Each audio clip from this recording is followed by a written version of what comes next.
Akarja, 5 years ago, Ireland voted to send 4 Sinn Féin MEPs to stand up for Ireland in Brussels and in Strasbourg.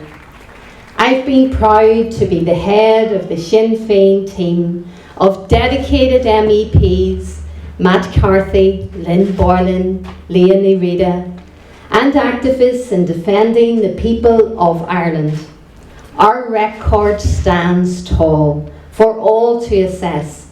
We have stood up for all citizens, for rights across the community in full confidence, challenging and confronting all that is wrong with the EU and supporting and advancing all that is right for Ireland.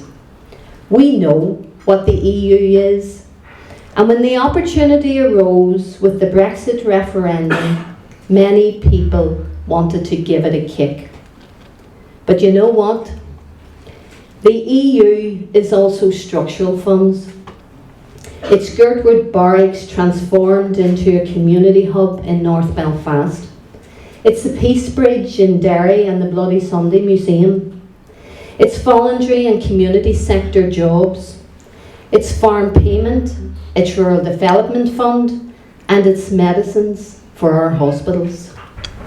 It's funding used to support people and projects and communities which will be lost because of Brexit.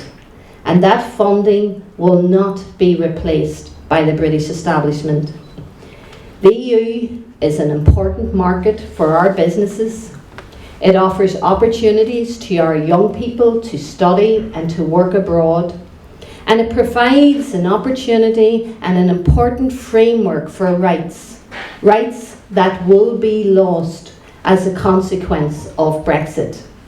And in addition, only a few weeks ago, British Migration Minister Caroline Noakes has stated that as a matter of law, everyone in this room and beyond, everyone in the north of Ireland is actually British.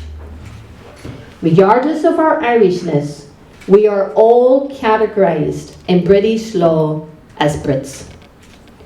Arlene Foster called us crocodiles, and people wore green costumes, and rightly so. But there's yet to be a protest, not a shout out, hardly a word about the Irishness that we have not being legislated for as the Good Friday Agreement obligated the British government to do. For 21 years, the British government concealed this breach of the Good Friday Agreement under European law. Brexit has laid bare the treachery of the British establishment. Moreover, without EU regulatory standards, partition is strengthened, and the DUP know that. Without an EU custom union, partition is strengthened, and the DUP know that too.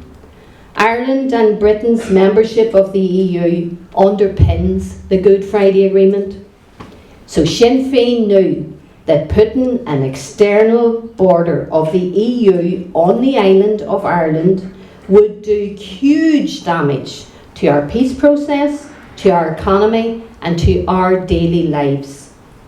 Bad enough a border being imposed by one country. We now face the prospects of a single market border. So when Britain voted to leave, from the outset, the Sinn Féin team in the European Parliament were on the front line. We got the European Parliament and the European Council to understand the importance of the Good Friday Agreement in all of its parts and to make it one of their central objectives of the Brexit negotiation. We put forward proposals for special status for the North, and that was based on our strategic objectives. We backed up those proposals for special status for the North to remain within the EU with legal advice to show that it was legally possible and permissible to achieve. We rooted our arguments in the Good Friday Agreement. We stood up for our workers, for our businesses, our manufacturers, our rural communities, our farmers and agri-food industry, and for our community and voluntary sectors.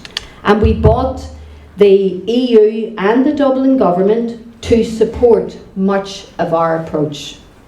The withdrawal agreement and the backstop we have today is not perfect. The British government pushed back against our proposals. But without our work, there would be no backstop. Yes, the Dublin government played a role, but we can safely say that without the strength of Sinn Féin, they would have settled for far less.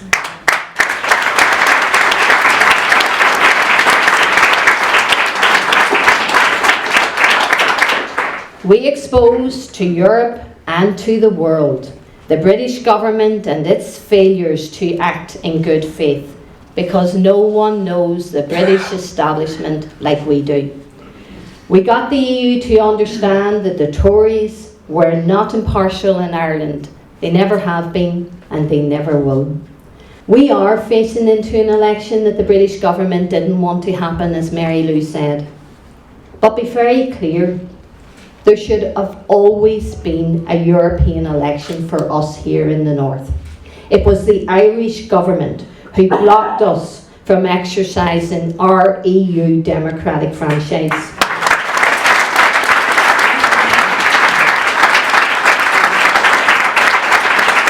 Some in this room, some of our parents, took to the streets, had their heads smashed for demanding, not gender-proofed at that time, one man, one vote. The Irish government thought that they could satisfy our right to democratic participation in the European Parliament by offering us Mark Durkan. So we got one man, no vote.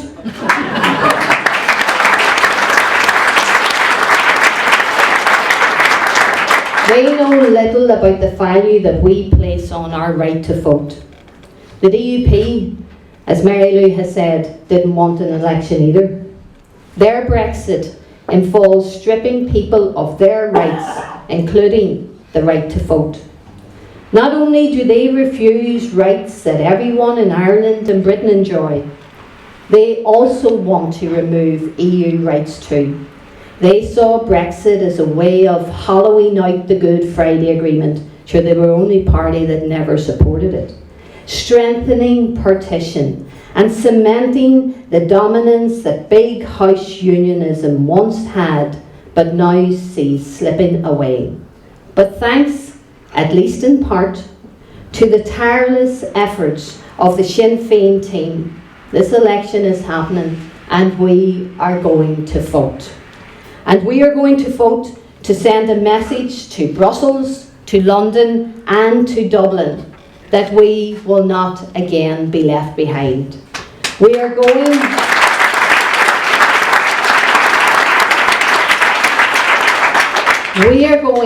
to give people reasons to come out and vote in the Council and the European elections, not reasons to stay at home. And we know that Brexit has already accelerated the discussion about Irish unity. And that discussion is not only taking place in Ireland, but in Europe and internationally as well. The European Parliament and governments around the world now know more about the Good Friday Agreement than they have ever done before. And people around the world are increasingly asking, why doesn't Ireland just unite? It's a solution to the Brexit problem. There is no doubt that Sinn Féin's strength in Europe has made the Dublin government uncomfortable. They want to avoid talk of Irish unity. They want to avoid talk about the democratically endorsed pathway back into the EU, which is there in the Good Friday Agreement. But our political strength means they can't stop the talk.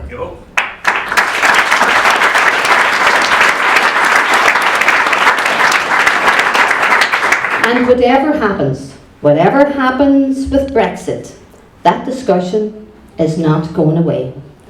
Partition has been an unmitigated disaster, and it will continue to be a disaster for the people of Ireland. So, Akarja, let's dedicate ourselves to making these two elections the biggest ever vote for rights, for equality and for Irish unity, and to winning a referendum of Irish unity within a few short years. Akarja, Lekela is Feidirlin Ayanu. Together we can do it. Bring it on.